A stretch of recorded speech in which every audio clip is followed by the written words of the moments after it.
No final do ano de 1620, um navio aportou aqui em Cape Cod, Plymouth.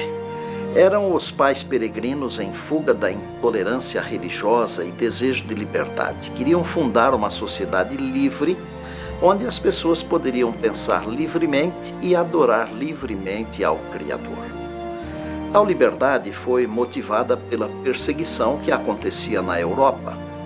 Usaram um barco chamado Mayflower. Esse navio inglês transportou os pais peregrinos para a América do Norte. Assim como Deus preparou o ambiente para receber Adão e Eva, para receber Jesus Cristo na plenitude do tempo, Deus preparou também um lugar para que o movimento da esperança pudesse ressurgir para finalmente concluir a tarefa da pregação e presenciar a esperança viva na volta de Jesus. É sabido que nos séculos XVI e XVII, o continente europeu viveu um período de grandes tensões provocadas pelas guerras civis religiosas. Essas guerras desencadearam-se em virtude do uso político das reformas protestantes, que tiveram início em 1517 com as 95 teses de Lutero contra a Igreja Católica. Nações como Alemanha, Holanda, Suíça, França e Inglaterra foram as primeiras a aderirem ao protestantismo. O caso inglês foi bem peculiar porque, além da penetração das ideias calvinistas, a reforma religiosa foi operada pela própria coroa na pessoa de Henrique VIII, que criou o anglicanismo.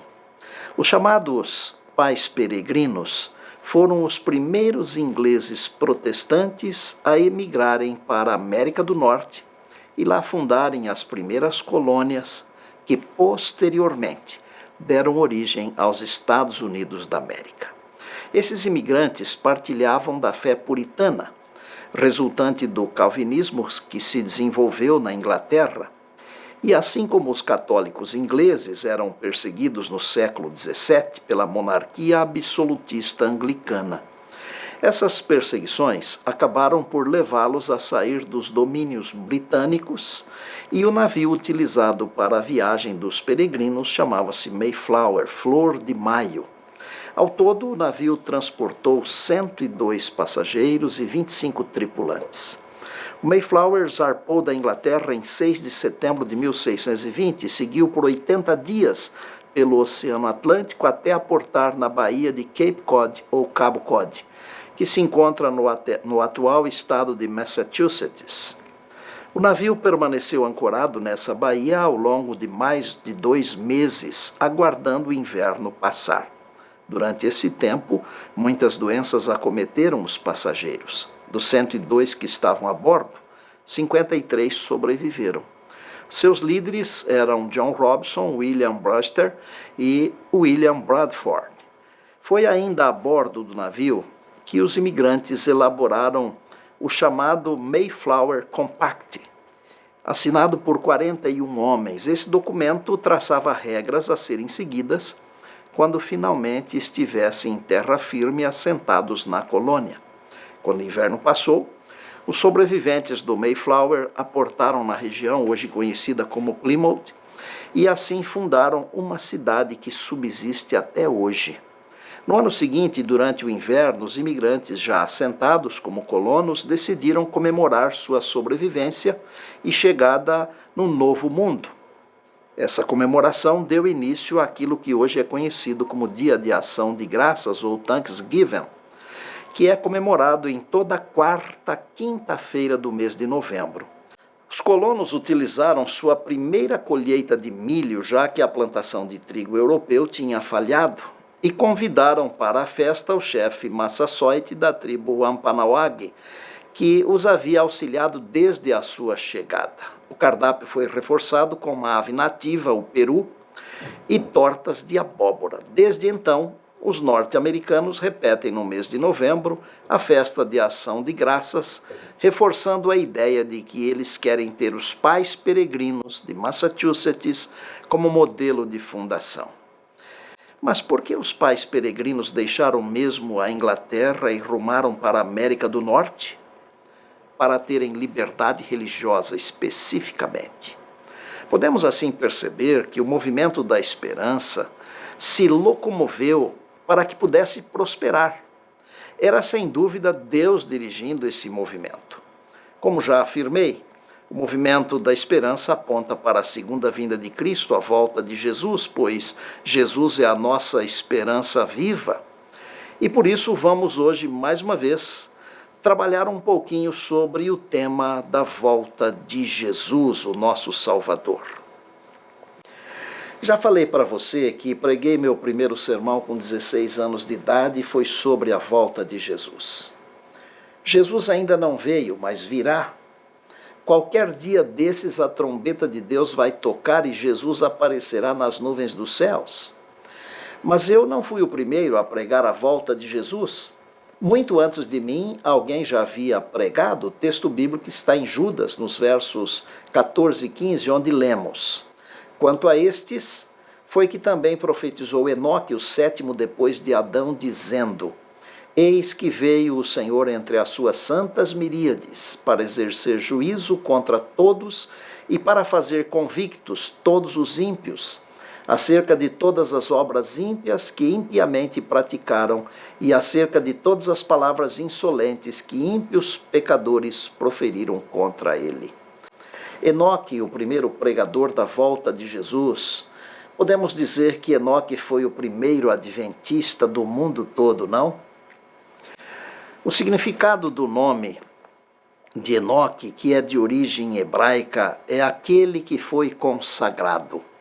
Existem algumas ocorrências bíblicas onde o nome de Enoque aparece: Gênesis 5, 20 a 24, Lucas 3, 37, Hebreus 11, 5 e 6 e Judas 14 e 15. Enoque, antepassado de Noé, aquele que andou com Deus, o sétimo depois de Adão. Há um trecho bonito que eu quero ler para você. Enoque era um homem de espírito forte e altamente cultivado e de extenso saber. Era honrado com revelações especiais de Deus. Por meio de santos anjos, Deus revelou a Enoque seu propósito de destruir o mundo por um dilúvio. Também lhe revelou o plano da redenção. Pelo espírito de profecia, Deus mostrou a Enoque os grandes acontecimentos ligados à segunda vinda de Cristo e ao fim do mundo.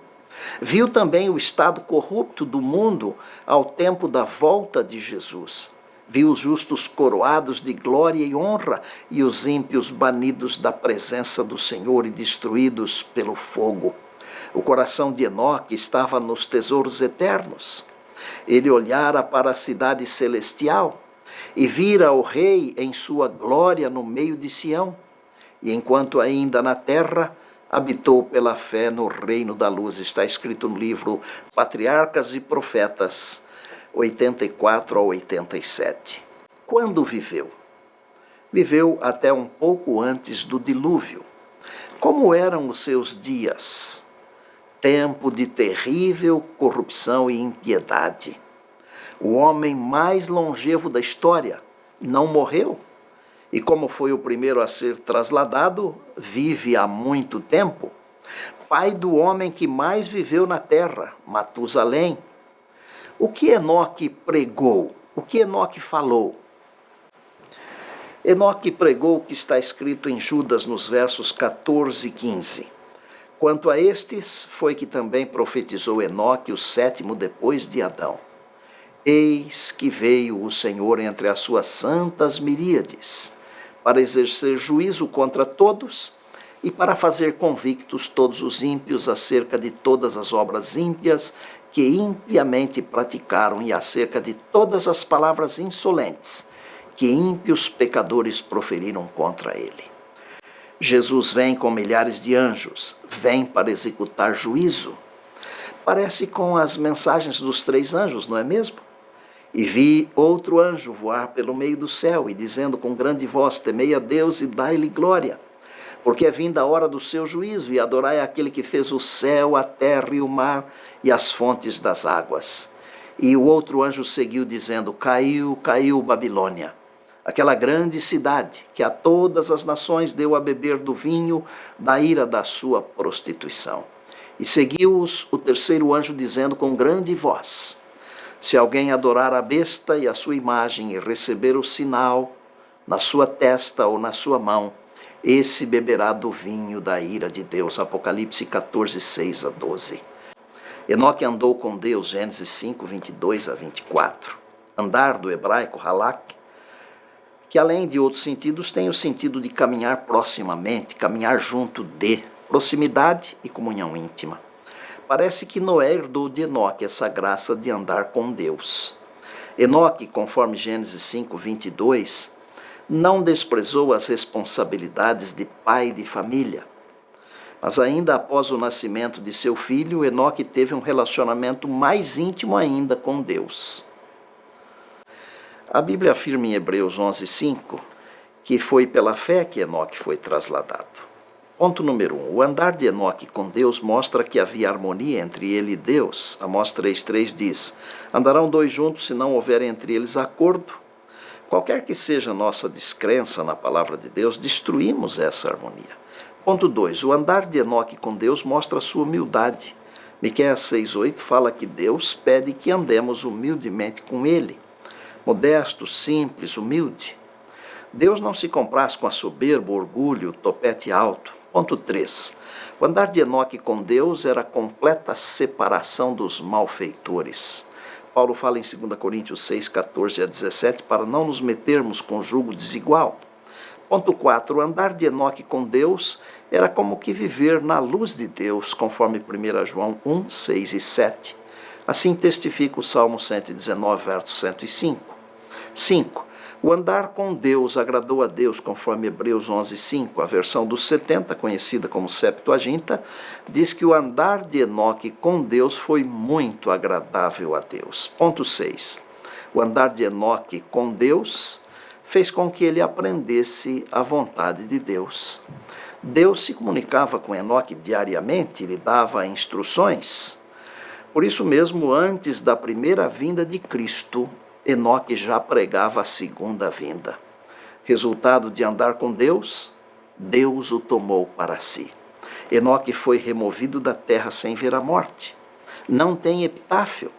Se tivesse, seria: andou com Deus. Que pessoas nos convém ser? Em 2 Pedro, capítulo 3, versos 7 a 12, a palavra diz que nós devemos ser pessoas de fé no Senhor Jesus, que morreu pelos nossos pecados, pessoas santificadas pelo Espírito Santo e que são o sal da terra e a luz do mundo, pessoas que vivem a mensagem do Evangelho de Cristo, pessoas que fazem firme a sua vocação em Cristo, pessoas que se amam e servem mutuamente, pessoas que diariamente crescem na graça, no conhecimento e no amor do Senhor Jesus Cristo. Se andarmos com Deus como Enoque andou, um dia desses, o Senhor nos convidará, nos levará para morarmos com Ele para sempre, assim como Ele fez com Enoque, o sétimo depois de Adão, o primeiro pregador da segunda vinda de Cristo. O movimento da esperança aponta para a segunda vinda de Cristo, a volta de Jesus, pois Jesus é a nossa esperança viva. A Rebeca canta agora a entrega, juntamente com a Ana e o Juninho. O clipe foi gravado na Filadélfia, uma das 7 igrejas da Ásia Menor, hoje Turquia. Preciso me entregar, Senhor, preciso a Ti me entregar. Preciso ouvir a Tua voz a me chamar. Nesta hora, abra o seu coração. Viva ao lado de Deus, em harmonia, em comunhão com Ele. E depois da música nós vamos orar. Preciso me entregar, Senhor. Preciso a Ti me entregar. Preciso ouvir Tua voz a me falar.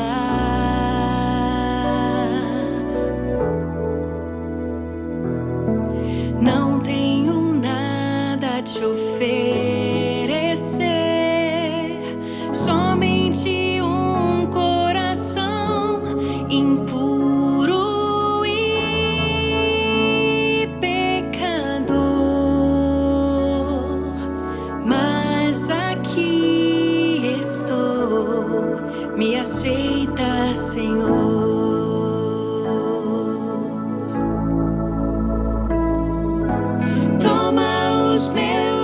pensamentos, meus dons e meus bens.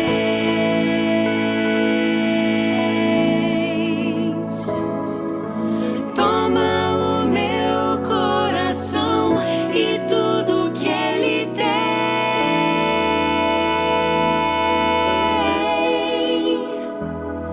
Renova, Senhor, meu viver. Derrama em mim teu amor. Quero pra sempre servir-te por onde for.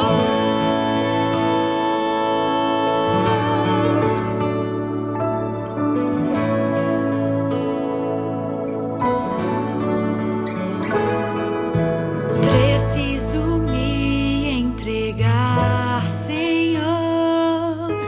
Preciso a ti me entregar. Preciso ouvir tua voz a me falar. Não tenho nada a te oferecer, somente um coração impuro e pecador. Mas aqui estou, me aceita, Senhor.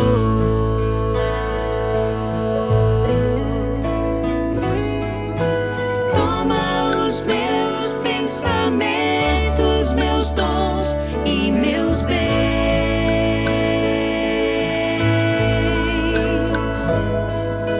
Toma o meu coração e tudo que ele tem.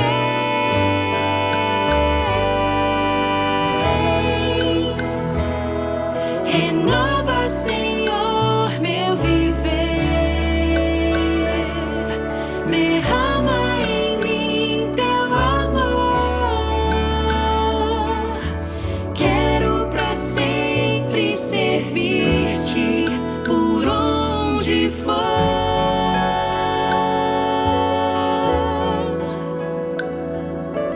Quero pra sempre servir-te por onde for.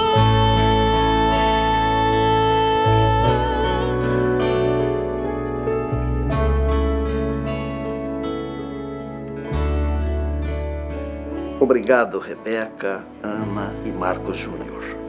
Vamos orar então, querido Deus. Obrigado porque a tua palavra nos mostra que Jesus em breve virá. Obrigado pela vida do teu servo Enoque, o sétimo depois de Adão, que já naquele longínquo passado pregava a segunda vinda de Cristo. Nós queremos estar preparados e com a tua graça queremos ajudar para que outros também se preparem e que aquele dia nos encontre prontos para irmos para o lar. Nós oramos agradecidos em Jesus. Amém.